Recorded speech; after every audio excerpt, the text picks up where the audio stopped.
Hello and welcome to another episode of The Tipping Point, a UFC stat show right here on the Monkmatics channel. I am your host Monk, aka the Monkmatician, and in this series we go deep and we do in-depth assessments of one particular fight. And in this very episode, we're going to be breaking down the main event of UFC Vegas 41, Paulo Costa going against Marvin Vettori. So without further ado, let's get into it, you guys. Paulo Costa, 6'1", 72-inch reach. Orthodox fighter, 30 years old. He is 13-1 professionally, 5-1 in the UFC. 7% of his pro fights have gone the distance. 7. Almost 86% of his fights have been finished or have come by way of knockout finish. 11 wins, 1 loss, and only 1 submission win on his record. Never been finished by sub. His average UFC fight time, 7.5 minutes. His ass whoop index is 7.63, 21st out of 71 in the middleweight division. A huge power index, 1.25, 12th out of 71, and a poor chindex of 0.66. You want that to be at 0. That is 50th out of 71st. Marvin Vettori on the other side, 6 feet tall, 74-inch reach, southpaw fighter. 28 years old, 17-4-1 professionally, 7-3-1 in the UFC. 50% of his pro fights have gone the distance. 9% have come by way of knockout TKO ending, 2 wins. And he has 9 sub wins as well. Never been finished. Average UFC fight time for Marvin Vettori, over 15 minutes. 9.06 ass whoop index, very good. 16th out of 71 middleweights. 0.15 power index, and a perfect chindex. Paulo Costa opened at minus 150. Currently plus 117. This line has flipped. Marvin Vettori opened plus 130. Currently minus 140. This fight is minus 115. Does not go to decision. Minus 125 does go to decision. I don't have any inside the distance numbers yet, as I am recording this on Sunday night, early Monday morning at this point. I'm capping this fight 56%. Marvin Vettori, almost 44% for Paulo Costa. That's just based on statistics here. I have to agree, though. I like Vettori here. He has a definite path to victory, which we will get into. Some finishing data. Vettori, pretty much a decision machine in the UFC. Paulo Costa, the complete opposite. 80% finish win rate. His 1 lone loss, he did get finished by Israel. He has 4 knockout wins in his UFC career. Vettori, 5 decision wins, 2 decision losses. Actually, 3 decision losses. Round by round finishing data. Costa has 1 round 1 finish win, 3 finishes in the second. Did get finished in the second as well. Vettori, both of his finish wins coming in the first round. Let's get into the meat and potatoes of this thing, the basic striking data. Paulo Costa, huge numbers here, 12.28 strikes. And when I say strikes, I mean significant strikes. Don't you forget it. 12.28 strikes thrown per minute, 4th highest in the division. Lands the 2nd highest in the division as far as volume at 7.03 strikes landed per minute. 57% accuracy, 10th highest in the division. Gets hit though, with 6.7 strikes per minute, 51% defense, barely a positive differential of 0.33 strikes landed per minute, 33rd out of 71 in the division. So all those amazing offensive striking numbers, and he's run-of-the-mill as far as differential goes.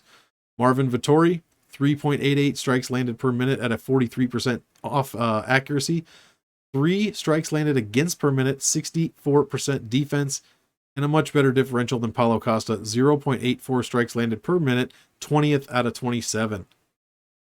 Costa spends 95% of his total fight time fighting at distance.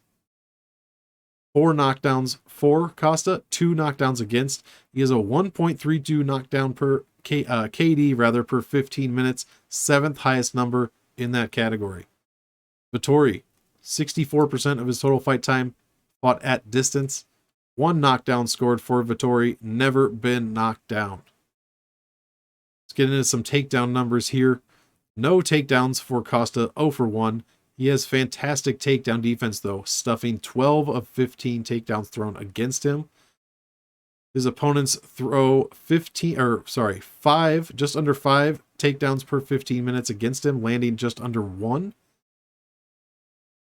Marvin Vettori gonna rule this takedown category here. 4.75 takedowns attempted per 15 minutes, 2.24 landed per 15 minutes at a 47% accuracy.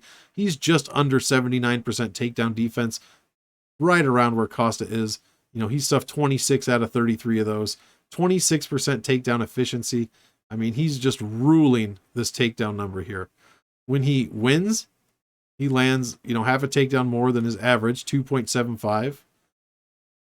When he finishes, he lands 5.13 takedowns per 15 minutes. I mean, when he attempts 2 or more takedowns, Vettori, which has happened in 6 of 11 UFC fights, he averages 3.63 takedowns landed, and he wins 4 out of 6 of those fights.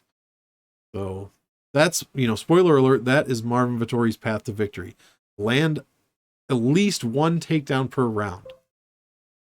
Okay, Dell, easy. Land at least 1 takedown per round and bank control time minutes. Because guess what? As we're about to see, Paulo Costa, no control time. 1% control time for, 4% control time against. He only spends 5% of his total fight time fighting inside the distance, and he only controls 25% of that fight time. The one number he does have is a good get-up time, 35.67 seconds, second in the division. Marvin Vettori, controlling his guys 4-1, 29% for, 7% control time against, spends 36% of his fight time fighting inside the distance, and he controls 80% of that grappling time, has an okay get-up time and an okay hold-down time. But that's his definite path to victory here. I mean, Vettori throws up 0.69 submissions per 15 minutes, 25% submission success rate. Advanced significant striking data.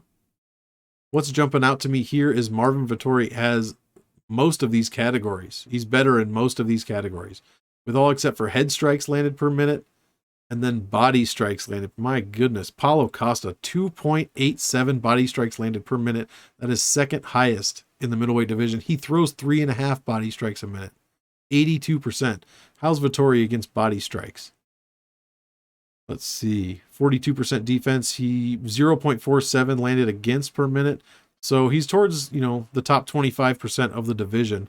But my goodness, Vettori might get his body beat up here if he's not careful. Striking efficiency and differentials. Costa, negative striking efficiency with his legs and inside the distance. Vettori has positive striking efficiency everywhere. Costa's differentials are also very low, except for the body. 1.85 body strike differential per minute. Other than that, he's pretty much average or below average. Leg strikes, negative 1.21 per minute. Vettori, on the other hand, his differentials are very good. 1.47 head strike differential per minute. A third of a distance strike. Half a ground strike differential per minute also. Very good. Advanced significant striking percentages. Just trying to see who is a headhunter here. Paulo Costa, 68% of all significant strikes thrown from Costa have been to the head. 28% to the body. 3% to the legs. Wow. 28% to the body. Vettori, 90.5% of his strikes have gone to the head, 5.5 to the body, and 4 to the legs. Last 5 UFC fights, both guys are 4-1. I mean, you're putting these last 5 against each other. Vettori comes out on top pretty much everywhere except for strikes landed per minute and then those knockdowns. But otherwise, his ass whoop index is 3 times bigger than Costa's. His power index is okay, but he has a perfect chindex. Will Costa be testing that? He sure as hell is going to try. Categorical trends, Costa is trending down in every single category. It's not by much, but it's not up. And as, on the other side of that, Vettori trending up in 6 of 8 categories. And again, it's not much, but it's not down. Strength of schedule, this one's going to go to Vettori. Both guys have losses in their last 5 to Israel Adesanya 95 strength of defeat. That's where that number comes from. But Vettori is, above 70, almost above 75 in every other category. And it's not too close. He's got Costa by 5 points in most of these categories. Costa with wins over Romero, Hall, Hendricks, and Bongbose. Vettori with wins over Holland, Hermansen, Roberson, and Andrew Sanchez. So a bit better names there. And something I did notice, if you measure ass whoop index is basically who won the fight if you take out the round by round scoring, just overall metrics. So if you have a positive ass whoop index, you won the fight. 0 is a draw, negative, you lost. Marvin Vettori with a positive 3.11 ass whoop index against Israel Adesanya in his last fight, which tells me if you take out the round by round scoring, Marvin Vettori won that fight. Please don't throw anything at me. I don't actually think Marvin Vettori won the fight, but he did 4 takedowns to none on Adesanya, and then 27.5% control time for Marvin Vettori. I mean, close fight, but he didn't win that fight. But he did win that fight, but he didn't. But he did. Anyways, let's go on to some graphical analysis before everyone turns this off on me. Paulo Costa, almost dead even with his strikes compared to his opponents over the last 5, and he is trending down while his opponents trend up. He has no takedown game to speak of. Opponents just dominating him there. And in the control time, not much, but it is 4-1, and he's trending down in every category. Marvin Vettori has the striking over his opponents for now, trending down, however. But look at this takedown game, way above his opponents, and he's trending up. Control time's not even close. It's not even touching his opponent's numbers, 37-1, and he is still trending up. 3 pretty good looking graphs there for Marvin Vettori. Let's get into the visual statistical recap. I mean, Vettori has half these categories, and Costa has half these categories for the most part. Takedown defense is actually almost similar. Costa has the distance percent as far as striking and the striking accuracy, but Vettori has the grapple control percent, the striking defense, and the takedown accuracy. And in those 3 categories, it's not even close. Vettori never been finished. Costa did get knocked out in his 1 loss. And then Vettori has the strength of schedule, like we discussed, and it's not close, with the exception of that strength of defeat, which is identical. And then we'll finish it off here with the aggregate win, loss, and finish rates. Finish percent professionally, 2/3 of their fights, 76% of their wins, 20% of their losses have come by way of finish. You go over to the UFC, both guys put together, 41% of their fights have been finishes, half of their wins, and then 1/4 of their losses have resulted in finishes. This is either going to be a Costa knockout, which Vettori's never been finished, but, never been knocked out. So I don't see that happening, or it's going to be a Vettori decision win. 5 rounds. Vettori can go 5 rounds. We know this. His average fight time is over 3 rounds of fight time. He has got to be able to land at least 1 takedown in 3 or 4 rounds, and then have at least 2.5 minutes of control time. And he's got to bank those control time minutes. He's got to do work on the ground, and he cannot let Paulo Costa get up. That is Marvin Vettori's path to victory here. That's what I think is going to happen, and that is what I will be rooting for. All right, guys. Thank you for tuning in to another episode of The Tipping Point, where we broke down all the relevant stats for Paulo Costa and Marvin Vettori. Tune into my other 2 videos that are already out, where I break down all of the relevant statistics for all 6 fights on the prelim card and the main card, and keep a lookout for maybe another tipping point video this week as I tried to decide who else to break down, possibly Grant Dawson and whoever the hell he's fighting, I can't think of off the top of my head. But pay attention, or keep an eye out for that, I should say. And I'm also going to try to put out a video where I give out my picks and bets come Thursday. Other than that, thanks for sticking around. Have a great week, and make sure you do your fight tape. Pair it with this companion, and you'll be stacking chips this weekend, guys. Enjoy the card, and we will see you next time. Peace out.